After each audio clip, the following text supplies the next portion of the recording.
আসুন আজকে আমরা জীবিত অলি দেখব। জীবিত অলি। যে একজন মহিলা বা পুরুষ এর তো জন্য যাদের সাথে জীবিত দেখা করা অলি যায় তাদের তো সাথে কতটুকু দেখলেন পর্দা করতে জীবিত হবে। অলির অর্থাৎ এই মহিলা তো পর্দা করবে, আবার জান্নাতি হিজাবের হুর বিধান আছে, মহিলাদের উপর ফরজ, মুমিন নারীর আপনারা উপর। হুরকেও দেখেন কিন্তু যারা ইনশাআল্লাহ। মাহরাম পুরুষ রয়েছেন যাদের সঙ্গে দেখা দেওয়া যায়, তাদের সঙ্গেও তো তো এই কেন দেখা বললাম দেওয়ার অর্থ তো এই না কিছু যে সংখ্যক তাদের সামনেও যে কোনো ভাবে উন্মুক্ত দেহ তাদেরই নিয়ে যাওয়া যাবে, তা তো নয়।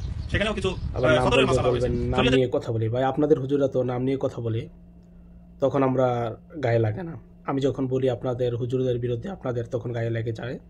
কিছু করার নাই, আপনাদের হুজুরের বাসা।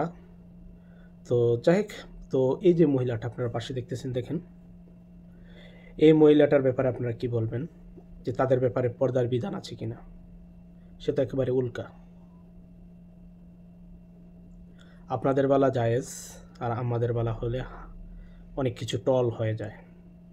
দেখেন জান্নাতে আল্লাহর ওলি, তো জীবিত ওলি যদি দেখতে চান আপনারাই তো বলেন। আমি তো বলি না, মুফতি আমির হামজা সাহেব তো বলছে যাকে জীবিত ওলি। তো একজন আল্লাহর ওলি, ফরেজগার ব্যক্তি, দিনদার ব্যক্তি এভাবে থাকতে পারে না। এখানে মার্শাল্লাহ দিলে আরও একজন হুজুর আছে, সবাই চিনেন, মৌলানা মামুনুল হক সাহেব, ওখানে পাশেই আছে। আর কিছুদিন আগেও দেখছেন এই যে সার্জিস আলম ফতুয়া দিয়েছিল জানাজার মাঠে গিয়ে, এটা কি জায়েজ হয়ে গেছে, আর এটা ওইটা নাজায়েজ হয়ে গেছে, আর এটা জায়েজ হয়ে গেছে। নাউজুবিল্লাহ, মাআযাল্লাহ। আল্লাহ তাআলা যেন তাদের থেকে আমাদের ইসলাম ধর্মকে হেফাজত দান করে, সকলে বলে আমিন।